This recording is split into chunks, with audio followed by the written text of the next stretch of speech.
magandang hapon po sa inyong lahat mga kasikap. Welcome po sa panibago na naman nating update ngayong hapong ito dito sa Skyway Stage 3. At nandito nga tayo sa may dulo ng on-ramp off-ramp dito sa NLEX Balintawak. So napansin ko kasi doon mga kasikap sa may Sergeant Rivera Interchange nawala na yung apat na unibridge girders. So inakala ko na baka in-install na nila dito sa NLEX. So eto, nung nakita ko dito wala pa naman nadadagdag. So tatlong span pa rin, no? At ang nadagdag lang dun sa dulo, nilagyan nila ng bakal harang dun sa pinaka dulo ng unibridge girders, no? At ayan mga kasikap, para makita din ninyo, no? Tunguin natin ngayon yung Sergeant Rivera Interchange at papakita ko sa inyo yung mga nawala na unibridge. So tara, let's go! Sinimulan ko to, walang naniniwala sa paligid ko. Ano?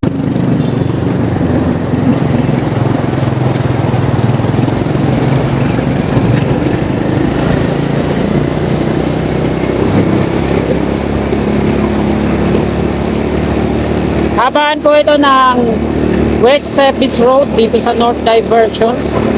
Ilabas po na ito doon sa may expressway sa ilalim, may Balintawak.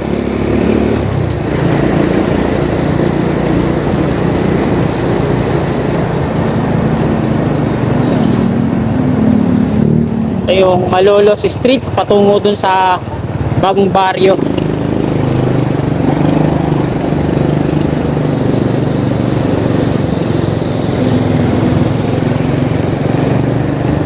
Po yung hanay ng Skyway Stage 3 Section 5 wala dito sa dulo, NLEX footbridge patungo din sa Cloverleaf Balintawak kung saan nag-start ang Section 5.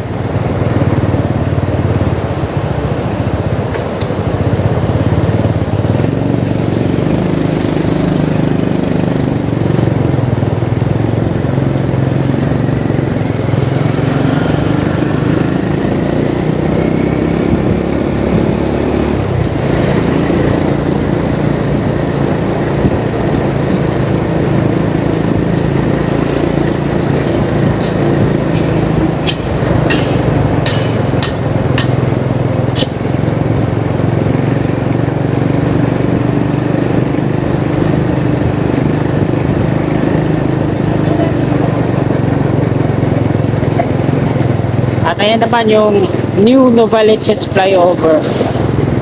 Patungo po yan doon sa Carino Highway, Novaliches. At dito yan ang rampa pababa sa may expressway patungong Balintawak, EDSA at A. Bonifacio.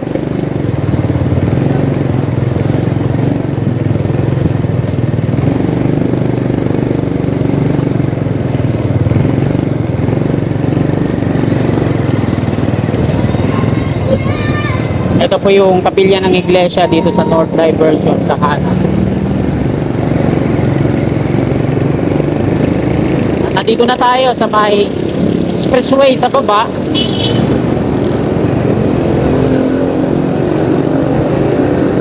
At ayan yung Cloverleaf Balintawak sa unahan lang natin. At yan ang start ng Section 5.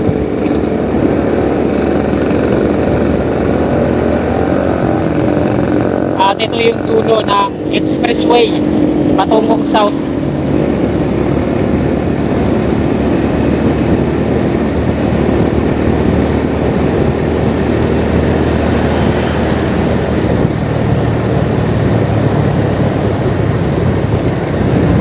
Ito yung mga pakanan kalabas ng EDSA north southbound. Ito yung Cloverleaf Balintawak Ayala Malls. So di pa nilalagyan nila ng footbridge dito, no? Dito yung traffic enforcer dati na nasagasaan, nabundol ng trailer truck. At ito yung on-ramp off-ramp dito sa kahaba ng A. Bonifacio, Balintawak.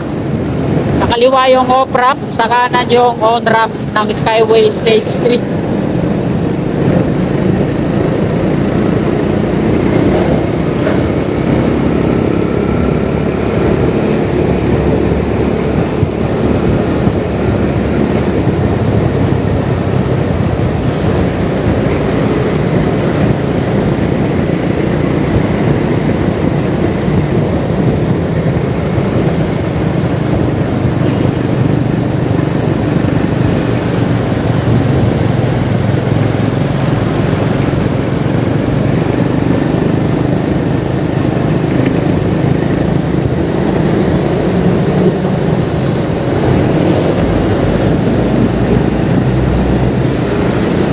babaan po tayo ng A. Bonifacio mga kasikap at patungo tayo dyan sa Sergeant Rivera Interchange.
At nandito na tayo mga kasikap sa may Sergeant Rivera. So kakanan po muna tayo dito para silipin natin yung mga bahagi ng Unibridge girders na na-assemble na nawawala dito. So hanapin natin kung saan napunta. Ito po yung Sergeant Rivera Interchange at kakanan tayo dito. So dito sa ilalim mga kasikap na off-ramp, ito, apat yung Unibridge girders o katumbas sa isang span yung nandito. Wala na dito, ano? Ang tanong, saan ba nila dinala? Wala ding in-install dun sa dulo, sa may Alex. Dito yun, naka-hilera sa ilalim, gilid ng off-ramp. So ito yung off-ramp sa ating gawing kaliwa. At nasa C3 Road na po tayo. Diretso po yan doon sa may Caloocan Interchange. Pero hindi tayo magtutungo doon mga kasikap. At silipin natin dito sa may on-ramp naman kung meron pang mga Unibridge na naka-assemble.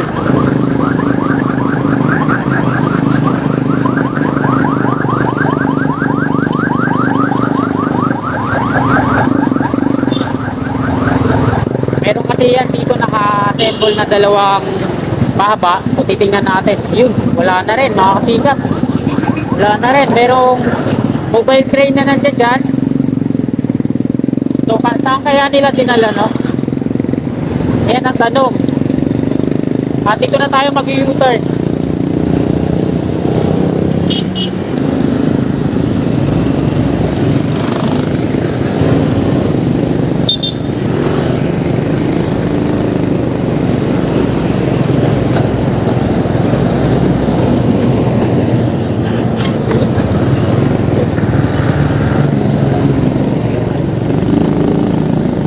At dito na tayo sa kabilang lane, no? Ito yung patungong Quezon Ave.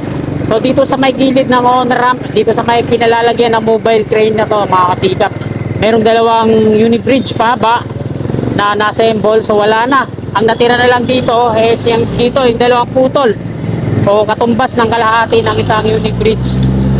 So, kasi ang isang Unibridge ay binubuo ng apat na putol. So kalahati lang to. Saan kaya nila dinala, no? Hanapin natin yan hanggang dun sa may dulo, sa may off-ramp ng A. Bonifacio, no? Titingnan natin, baka mamaya dun nila nilagay. Hammer yard.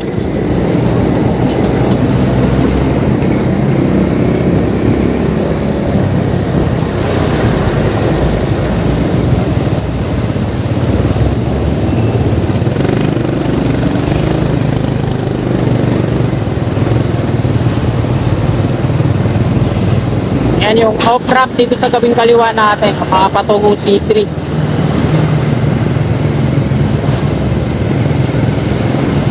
Bali, 6 yung nawawalang Unibridge girders na na-assemble na, no? 2 dito sa on-ramp at 4 dito sa kaliwa natin, kuhanin ng off-ramp.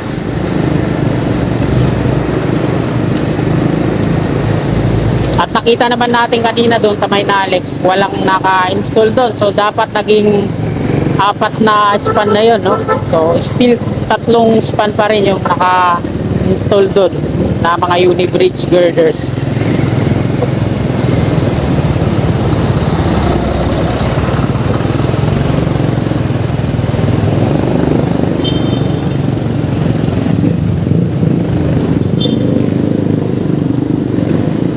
At ito yung Sergeant Rivera Interchange. At maging dito mga kasikap, ayan, di nabawasan. Dalawa pa rin. Tapos may dalawang putol sa unahan. Hindi natanggal yung nandito. Ganito kahaba yung isang uni-bridge girders. Ayan, hindi siya nagalaw dito. At tingnan natin dito sa dulo ng sahanay ng opera.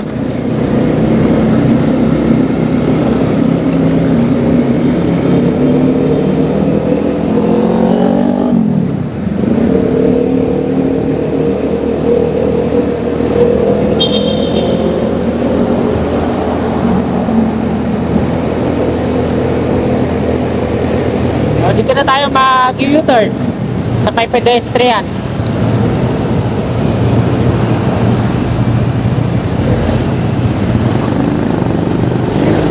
Okay. So, dandahan tayo kasi may papadaan na truck. So, dito mga kasikap, sa rampa na to sa taas. Ito, dito nag-start ang viaduct ng off-ramp. So, ito yung unang pier na sasalo. Meron ng pier head, no? At napakatataas ng mga pier na ito. So, ito yung pangalawa. Wala pang pier head. Pangatlo, pangapat, panglima, pang-anim. At kakanan na siya dyan sa may bakante na yan. So, huwag na nating lingunin, no?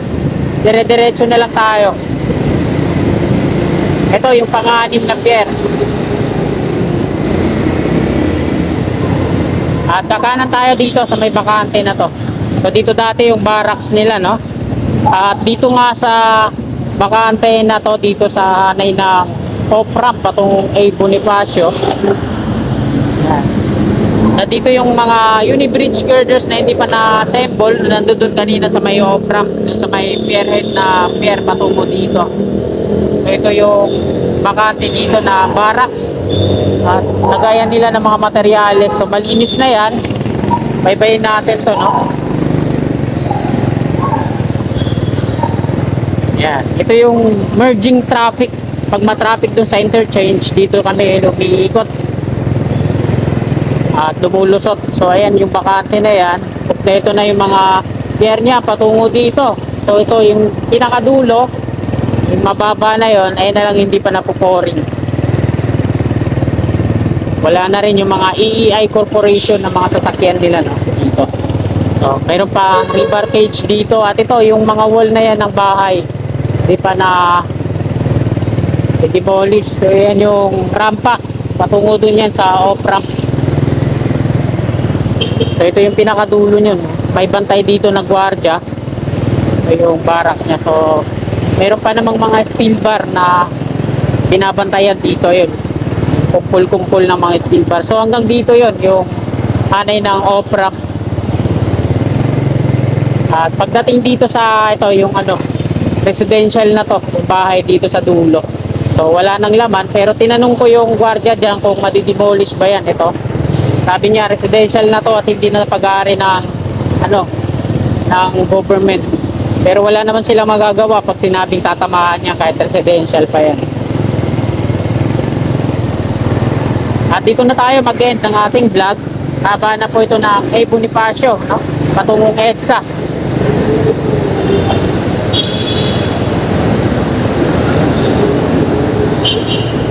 So ayan mga kasikap, maraming salamat po sa pagsama nyo sa aking vlog ngayon, ngayong hapong ito.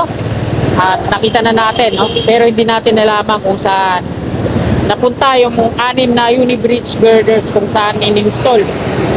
So sa mga nakakaalam, no, mga viewers po natin, kung saan napunta yung 6 na uni-bridge girders na naka-assemble na, kasi wala namang na-install dun sa Nalex, no? PM lang kayo sa akin at comment down below mga kasikap para malaman din natin at mapuntahan ko kung saan man na install yun. at may vlog din po natin. So dito na po nagtatapos tong video na to. Maraming salamat po. God bless po sa ating lahat. You're my angel, angel baby, angel.